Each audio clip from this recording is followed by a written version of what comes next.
നമസ്കാരം. ആ, നി- ഫെബ്രുവരി 16 നിഫ്റ്റി ഓപ്പൺ ചെയ്യുന്നതിന് മുമ്പ് നമ്മൾ മാർക്കറ്റ് തുടങ്ങുന്നതിന് മുമ്പ് തന്നെ തൊട്ട് മുമ്പത്തെ അതായത് 13 മാർക്കറ്റ് ക്ലോസ് ചെയ്ത് വെച്ചിട്ട് നമ്മുടെ ഓർഡർ ബ്ലോക്ക് ഇൻഡിക്കേറ്റർ വഴി നമ്മൾ ഓർഡർ ബ്ലോക്ക് വെച്ച് ലിക്വിഡിറ്റി ലെവൽ കണ്ടെത്തുക.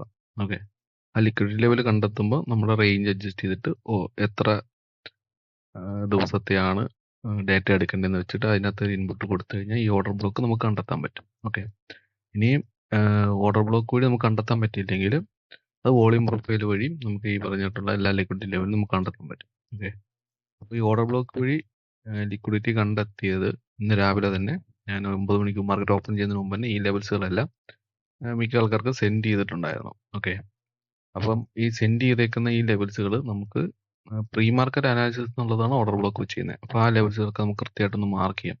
അതിനകത്ത് ആദ്യത്തെ സപ്ലൈ സോൺ വരുന്നത് 25,514. രണ്ടാമത്തെ ലിക്വിഡ് ലെവൽ വരുന്നത് 25,580. മൂന്നാമത്തെ എന്ന് പറഞ്ഞാൽ 25,661. ഡിമാൻഡ് സൈഡിൽ വരുന്ന ഒന്നാമത്തെ ലിക്വിഡിറ്റി ലെവൽ 25,372. രണ്ടാമത്തെ ലിക്വിഡിറ്റി 25,275 ആയിരിക്കും നമ്മുടെ ലിക്വിഡിറ്റി ലെവലായിട്ട് നമുക്ക് മാർക്ക് ചെയ്യാനായിട്ട് കിട്ടിയിരിക്കുന്നത്. ഓക്കെ, മാർക്കറ്റ് ഓപ്പൺ ചെയ്ത് കഴിയുമ്പോൾ മാർക്കറ്റിലോട്ട് വരുന്ന ക്യാപിറ്റലിന്റെ ആ ഒരു ഡയറക്ഷൻ വെച്ചിട്ട് അതായത് മാർക്കറ്റ് ഡൗൺ സൈഡിലോട്ടാണെങ്കിൽ ഫസ്റ്റ് ലിക്വിഡിറ്റി ലെവൽ ഇതും സെക്കൻഡ് ലിക്വിഡിറ്റി ലെവൽ 25,275 ആയിരിക്കും. അങ്ങനെ മാർക്കറ്റ് അപ് സൈഡിലോട്ടാണെങ്കിൽ ഫസ്റ്റ് ലിക്വിഡിറ്റി ലെവല് ഗ്രാബ് ചെയ്യാൻ പോകുന്നത് 25,580, സെക്കൻഡ് 25,661 ആയിരിക്കും വരിക. ഓക്കെ, അപ്പൊ ആ മാർക്കറ്റ് എത്ര ദൂരം പോവില്ലയോ എന്നുള്ളത് നമുക്ക് വോളിയം ബബിള് അല്ലെങ്കിൽ വെയിലിലെ ആക്ടിവിറ്റി ഒക്കെ കണ്ടെത്തിയിട്ട് എത്ര പോയിന്റ് പോകും നമുക്ക് കാൽക്കുലേറ്റ് ചെയ്തെടുക്കാൻ പറ്റും. ഓക്കെ, അപ്പൊ ഈ ഒരു ഡേറ്റ തലേദിവസം തന്നെ മാർക്ക് ചെയ്ത് വെച്ചിട്ട് അത് ഹൈഡ് ചെയ്തിട്ട് നമ്മുടെ സോണും LVTയും നമുക്ക് ഓണാക്കാം. ഓണാക്കുമ്പോഴത്തേന് സോണും LVTയും പറഞ്ഞ ലെവലുകൾ നമുക്ക് മാർക്ക് ചെയ്യാനായിട്ട് സോണും LVT ഇന്നലത്തെ ലെവൽ കിട്ടും. അപ്പം മാർക്കറ്റ് സ്റ്റാർട്ട് ചെയ്യുവാണെങ്കിൽ രാവിലത്തെ ഫസ്റ്റ് ക്യാൻഡിൽ തന്നെ നമുക്ക് സോണിന്റെ ഫുൾ ലെവലുകൾ നമുക്ക് കിട്ടും. ഫസ്റ്റ് ക്യാൻഡിൽ തന്നെ മാർക്കറ്റ് കംപ്രഷൻ ആണോ അല്ലയോ എന്നുള്ള ഡേറ്റയും നമുക്ക് കിട്ടും. അപ്പോൾ ആ സമയത്ത് ഉണ്ടാകുന്ന വീക്കിലി ആദ്യത്തെ തിങ്കളാഴ്ച രാവിലെ 9:15 ക്യാൻഡിൽ കൊണ്ട് തന്നെ നമുക്ക് ഡെയിലി POC, ഫോറോ POC, വീക്കിലി POCയുടെ എല്ലാം ലെവൽസുകൾ അപ്പം തന്നെ നമുക്ക് കിട്ടും. നമ്മൾ ഫസ്റ്റ് ക്യാൻഡിൽ ഫോം ചെയ്ത് കഴിയുമ്പോഴത്തേന് കംപ്രഷൻ ആണെങ്കിൽ ഡൗൺ സൈഡ് ആണെങ്കിൽ ഇത് റെഡ് കളറിലും അപ്സൈഡ് കംപ്രഷൻ ആണെങ്കിൽ ഗ്രീൻ കളറായിരിക്കും കാണിക്കുക. ഓക്കെ, ഇന്നലെ എക്സാക്ട്ലി ഒരു സെല്ലിങ്ങിന്റെ അകത്തൊരു എൻഡ് വന്നെന്നുള്ളൊരു സിഗ്നൽ നമുക്കിവിടെ കിട്ടിയാണ് SC എന്ന് പറയുന്നത്. ഓക്കെ, അപ്പോൾ അത് കഴിഞ്ഞിട്ട് മാർക്കറ്റ് കംപ്രഷൻ വരുവാണെങ്കിൽ ഈ പലപ്പോഴും 2-3 ദിവസം കൂടിയിട്ട് കംപ്രഷൻ വരുവാണെങ്കിൽ കംപ്രഷൻ കുറച്ചുകൂടി പവർഫുൾ ആയിരിക്കും. അപ്പൊ ഈ സോണ് ലെവലിൽ നിൽക്കുകയല്ല, ഒരു സോണിൽ നിന്ന് അടുത്ത സോണിൽ ചിലപ്പോൾ 2 സോണും 3 സോണും ഒക്കെ കടന്ന് ഡയറക്റ്റ് കയറിപ്പോകും. ആ ഒരു സമയത്ത് നമുക്കൊരു റെസിസ്റ്റൻസ് ലെവലായിട്ട് സപ്പോർട്ട് ലെവലായിട്ട് ഓട്ടോമാറ്റിക് ആയിട്ട് 2 ലൈൻ വരും. ഇന്നത്തെ വരുന്ന റെസിസ്റ്റൻസ് ലെവൽ ഇത് ഏത് ലെവലിലോട്ട് എത്തുന്ന ആ ലെവലേ വരത്തുള്ളൂ.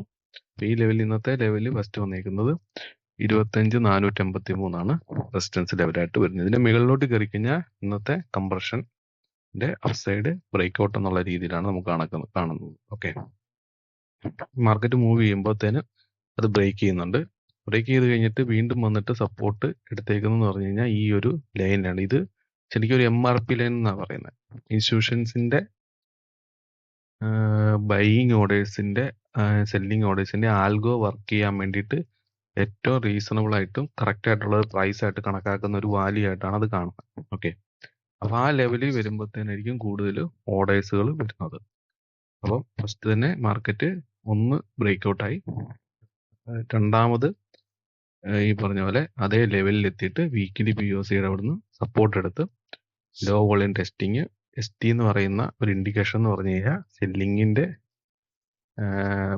ആ ഒരു സൈഡിലുള്ള പവർ തീർന്നിട്ട് ബൈങ് സൈഡിലോട്ട് തിരിയാനുള്ള സാധ്യതയാണ് കാണുന്നത്. LVT. ST ആണെങ്കിൽ ആ ബൈങ് സൈഡിലോട്ട് തിരിഞ്ഞു എന്നുള്ളൊരു കൺഫർമേഷനാണ് കിട്ടുന്നത്. ഈ കൺഫർമേഷൻ കിട്ടിയാലും അതിനൊരു വേറൊരു അഡീഷണൽ ആയിട്ട് ഇപ്പം ഇന്ന് വന്നത് വീക്കിലി POC വന്ന പോലെ നമുക്ക് ബൈങ് സോണോ അല്ലെങ്കിൽ MRP അല്ലെങ്കിൽ ഇൻസ്റ്റിറ്റ്യൂഷൻ ക്യാൻഡിലോ എന്തെങ്കിലുമൊക്കെ ഉണ്ടെങ്കിൽ മൾട്ടിപ്പിൾ കൺഫർമേഷൻ ആയിട്ട് അത് നമുക്ക് കൺഫേം ചെയ്യാൻ പറ്റുള്ളൂ. ഓക്കെ, അപ്പോൾ ആ ഫസ്റ്റ് LVT STയുടെ അവിടുന്ന് മാർക്കറ്റ് മുകളിൽ കയറിയിട്ട് നമ്മുടെ ഇന്നത്തെ ഫസ്റ്റ് ലിക്വിഡിറ്റി ലെവലായ 25,550 ലിക്വിഡിറ്റി ലെവൽ ഫില്ലായി. ആ ഫില്ലായി കഴിഞ്ഞാൽ അവിടെ കുറേ സമയം ആ ലെവലുകൾ ഫില്ലാകാൻ വേണ്ടിയിട്ട് അവിടെ ഉള്ള പെൻഡിങ് ഓർഡേഴ്സുകളെല്ലാം ഫില്ലായി കഴിഞ്ഞിട്ടേ അടുത്ത മൂവ്മെന്റ് ഉണ്ടാകത്തുള്ളൂ. അത് മേ ബി മുകളിലോട്ടാകാം, താഴോട്ടാകാം. പക്ഷെ നമുക്കിപ്പോൾ നേരത്തെ ഓൾറെഡി LVT ST കിട്ടിയോണ്ട് മുകളിലോട്ട് പോകാനുള്ള ചാൻസ് ഉണ്ട്. പിന്നെ ഈ പറഞ്ഞ ലെവലുകൾ എല്ലാം നമ്മുടെ വീക്കിലി ഈ ലൈനെ ഡെയിലി POCയെ റെസ്പെക്ട് ചെയ്യുന്നുള്ളത് കൊണ്ട് ഇത് ഡെയിലി ഇത് 4 അവർ വീക്കിലി 4 അവർ ഡെയിലിയെ മേളിലായതുകൊണ്ട് നമുക്ക് ബുള്ളി സൈഡിലോട്ടുള്ള ഒരു മാർക്കറ്റായിട്ട് കണക്കാക്കാം.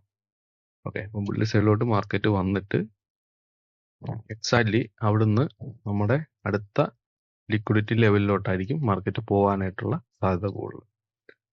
ഓക്കെ, വീണ്ടും അതിനെ റെസ്പെക്ട് ചെയ്തു. എക്സാക്ട്ലി ശരിക്കും പറഞ്ഞാൽ ഈ ഒരു MRP ലൈൻ എത്രത്തോളം ക്ലോസ് വരുന്നോ അവിടെ നിന്നായിരിക്കും മാർക്കറ്റിന് മൂവ്മെന്റ് കൂടുതലും ഉണ്ടാകുക.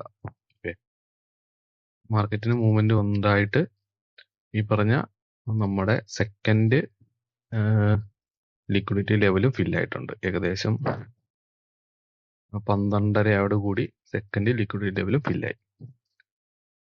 ഈ ലെവൽസുകളെല്ലാം രാവിലെ തന്നെ എല്ലാവർക്കും കിട്ടിയിട്ടുണ്ടായിരിക്കും. അത് കഴിഞ്ഞിട്ട് ആ ലെവൽ ഫില്ലായി കഴിയുമ്പോഴത്തേന് അവിടുത്തെ ഓർഡറുകൾ എക്സിക്യൂട്ട് ചെയ്തിട്ട് മാർക്കറ്റ് ഒരു ചെറിയ ബേരിഷിൽ വന്നു. ആ ബേരിഷിന്റെ സെല്ലിങ് എൻഡ് എന്നുള്ളൊരു സിഗ്നൽ നമുക്ക് കിട്ടി. ഓക്കെ, ഈ സെല്ലിങ് എൻഡ് എന്ന് പറഞ്ഞാൽ അതുവരെയുള്ള സെല്ലിങ്ങിന്റെ ആ ഒരു ആക്ടിവിറ്റിയുടെ പവർ കുറഞ്ഞ് വന്നിട്ടുണ്ടെന്നാണ് പറഞ്ഞത്. അത് കഴിഞ്ഞ് സെല്ല് ചെയ്യത്തില്ലെന്നല്ല മീനിങ്. അത് കഴിഞ്ഞ് ഇൻസ്റ്റിറ്റ്യൂഷൻസ് ഒക്കെ വലിയ ക്വാളിറ്റി സെല്ല് ചെയ്യുകയാണെങ്കിൽ മാർക്കറ്റ് താഴോട്ട് പോകും. പക്ഷെ മുമ്പുണ്ടായ ഫോം ചെയ്തിട്ടുള്ള ആ ഒരു പവർ കുറഞ്ഞു എന്നാണ് മീൻ ചെയ്യുന്നത്. ഓക്കെ, വീണ്ടും അവിടുന്ന് ലിക്വിഡിറ്റി ലെവലുകളൊക്കെ ലിക്വിഡിറ്റി ഫില്ല് ചെയ്ത് ആ ഓർഡറുകളൊക്കെ ഫില്ല് ചെയ്ത് ഈ ലെവലുകളിലെല്ലാം ഒരുപാട് ഓർഡറുകളുണ്ട്. അവിടെയെല്ലാം മാർക്കറ്റ് വന്ന് കുറച്ചു നേരം സ്റ്റേ നിന്നിട്ടേ പോകത്തുള്ളൂ. അത് കഴിഞ്ഞിട്ട് ഏകദേശം ഒരു 1:57 ആയപ്പോഴത്തേന് ശരിക്കും സെല്ലിങ് എൻഡ് എന്നുള്ളൊരു ക്യാൻഡിൽ നമുക്ക് വന്നു. അവിടെ ഒരു ഓറഞ്ച് കളറുള്ള ക്യാൻഡിലൂടെ ഫോം ചെയ്യും. ഈ ഓറഞ്ച് കളർ കാണുന്ന ഒരു ട്രെൻഡ് എൻഡ് ആയെന്നുള്ളതിന്റെ സിഗ്നലാണ് കൂടുതലായിട്ട് കാണിക്കുന്നത്. അപ്പം മുമ്പുണ്ടായിരുന്ന ഒരു ട്രെൻഡ് മാറിയിട്ട് പുതിയ ട്രെൻഡ്, അതായത് ന്യൂ ട്രെൻഡ്, അത് ഏത് വേണമല്ലോ അത് കണ്ടിന്യൂ ചെയ്യുകയോ അല്ലെങ്കിൽ ഓപ്പോസിറ്റോ സംഭവിക്കാം. അത് നെക്സ്റ്റ് ഡേറ്റയെ ബേസ് ചെയ്തിട്ടായിരിക്കും വരുന്നത്. ഓക്കെ, അത് കഴിഞ്ഞ് മാർക്കറ്റ് മൂവ് ചെയ്ത് ആ ലിക്വിഡിറ്റി ലെവലിൽ തന്നെ വീണ്ടും ഓർഡറുകൾ ഫില്ല് ചെയ്തു. ആ ഓർഡറുകളെല്ലാം ഫില്ല് ചെയ്ത് കഴിഞ്ഞിട്ട് ആ ഓർഡറുകൾ സെല്ലിങ് ഓർഡറുകളേക്കാൾ കൂടുതൽ ബൈങ് ഓർഡറുകൾ വന്നപ്പോൾ തന്നെ നെക്സ്റ്റ് ലിക്വിഡിറ്റി ലെവലിലോട്ട് നമ്മുടെ 25,660 പോയിന്റിലോട്ട് എത്തി. ഇതിപ്പോൾ ഏകദേശം ഒരു 2:48 ആയപ്പോൾ തന്നെ ആ ലെവലിലെത്തി. ഇനി ആ ലെവലിൽ നിന്നിട്ട് മാർക്കറ്റ് ശരിക്കും പറഞ്ഞാൽ ഓർഡറുകൾ ഫില്ല് ചെയ്യും. ഏകദേശം 3 മണിയോടുകൂടി ഒരു ഇൻസ്റ്റിറ്റ്യൂഷൻ ബൈയിങ് ആക്ടിവിറ്റി വന്നിട്ടുണ്ട്. അതിൻ്റെ കൂടെ തന്നെ ഒരു ബൈയിങ് എൻഡും വന്നിട്ടുണ്ട്. ഓക്കെ, അപ്പോൾ ഈ ഒരു ലിക്വിഡിറ്റി ഈ ലെവല് ഫില്ല് ചെയ്തപ്പോൾ ഉണ്ടായ ഓർഡറുകൾ ഫില്ല് ചെയ്ത കാരണം ഇൻസ്റ്റിറ്റ്യൂഷൻ ലെവലിൽ അവിടെ വോളിയം ഫില്ല് ചെയ്തിട്ടുണ്ട്.